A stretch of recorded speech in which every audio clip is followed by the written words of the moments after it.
Hi everyone, welcome back to my channel. So today we're talking about brows. Strangely enough, this is something that I get lots of compliments on Instagram stuff when I post makeup pictures. I always get comments on my brows asking me what products I use and how I do them and if I can do an updated brow tutorial.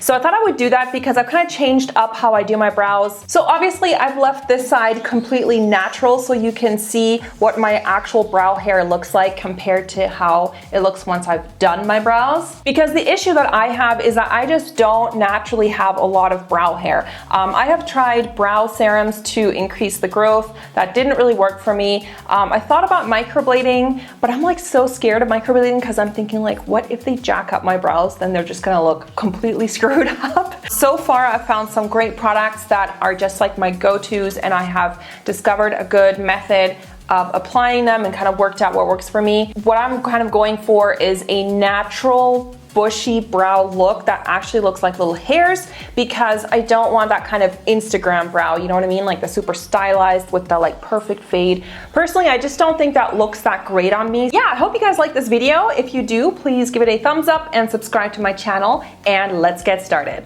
Alright guys, so generally to do my brows, I use products by Anastasia Beverly Hills. I've just really grown to love those products. The only thing is that I can't buy them very easily here where I live, but I always buy them when I'm somewhere where I can buy them. If I just want to do a quick brow, I have done a few tutorials where I use pencils, and this is the one that I tend to use now. It's the Brow Wiz, just the pencils. These are really good and they come in lots of colors. Usually I use medium brown. Sometimes if I want the look to be more intense, I use dark brown. I'm starting to get really good at this, so I don't even think this takes me more time. This is the Dip Brow Pomade. These are also by Anastasia Beverly Hills. So I have these in two colors, and I like this one. This is Ash Brown and Soft Brown. This one's just a little bit lighter. The Ash Brown is a little bit darker, but also ashier. So ashier meaning more into the gray tone, which generally suits me better. Yeah, Soft Brown and Ash Brown, those are kind of my go-tos. Because my brows here are so thin and sparse, like I don't pluck or tweeze any of the hair that grows here. The only hair that I ever tweeze out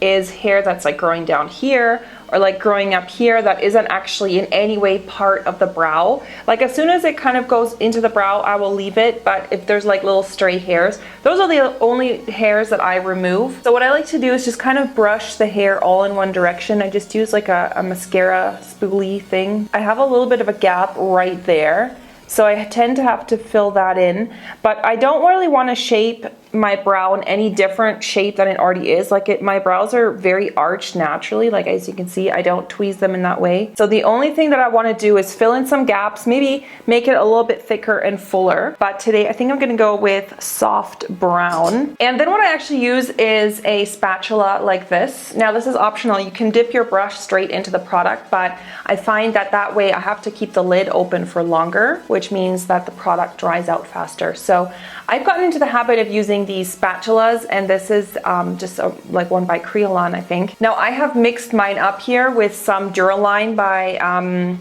Inglot because it was starting to dry out. So I put some Duraline in. That made it super perfect again. So you just need, honestly, a little bit. Like this stuff is very pigmented and you don't need a lot. So I'm just getting a little bit on my brush or on my spatula here. And then I use a very, very thin angled brush like this by Afterglow. I don't even know if this brand still exists. Basically, I just want to go for a very thin angled brush. Like you can see, it's just really sharp and razor thin. So that's what I like. And then I like to draw in this lower line first.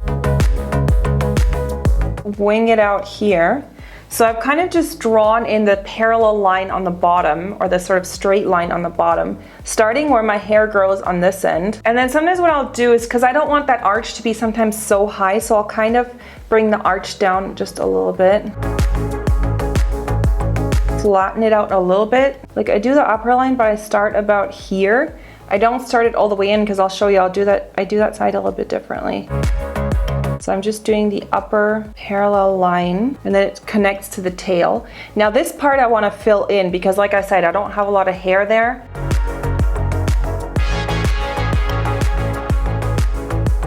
So now what I like to do on the inner part here, because I want to extend this a little bit inward and create some sort of hair look there. I don't like the fade, that sort of Instagram fade. So what I do is just get a little bit more product, with a brush, and then I actually draw in little hairs. So I'm kind of actually going upwards like that, just pressing super lightly. I like it to look a little bit messy on the inner part. I don't want it to look like perfectly straight. So you see how it's kind of like looking like there's little actual hairs growing there? And as I go inward, like here, I want it to get a little bit thinner. Like, can you actually see those little hairs? I want it to get thinned out there, but naturally. I don't want to like, you know, use concealer to fade that out or anything.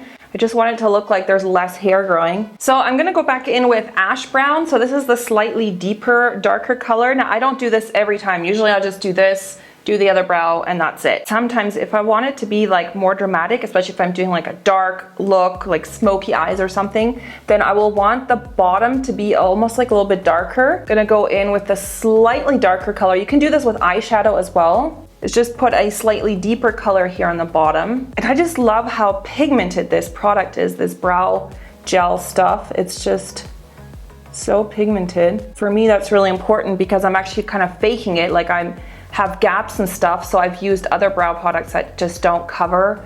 You kind of see how it's getting a little bit darker on the bottom. So the inner part is naturally a little bit lighter just because I use a lighter color. Again, this is just if I want to have the extra moment of time. So this is actually already looking really clean to me. Like I didn't really do any mistakes really. Sometimes what happens, I'll do like a little mistake and there'll be a little smudge. If that's an issue, you can go up and clean it up a little bit with some concealer. I'm just going to use here the Maybelline Fit Me concealer. You can go up and clean any edges. You can also do the upper part. Here I don't want to do any cleanup because I want that sort of messy, sort of scraggly hair look, because I think that just makes it look a little bit more natural. So now I finished up my makeup on both eyes, and now you can really see the difference. Like these brows, my natural brows, it just makes me look so strange. I almost look like an alien or something because there are so few hairs. And this side just looks a lot more natural, even though it's less natural, but it just looks more balanced. And especially if I'm doing like a dark eye, like using really dark eyeshadow, sometimes I will even enhance the brow and make it a little bit thicker. Like I can bring this line down a little bit and increase it so I can kind of, you know, add to the bushiness effect of the brows and just make the brows a little bit more dramatic. And the other thing that's really cool is I don't need to seal this now with a brow gel because the Dip Brow Pomade already has kind of a setting property. So when it sets, like your brow, like they just stay in place. So I really hope you guys found this video helpful. If you enjoyed it, please give it a thumbs up. Subscribe to my channel so that you can see more videos from me in the future. Thanks so much for tuning in, and I will see you in the next video. Bye everyone.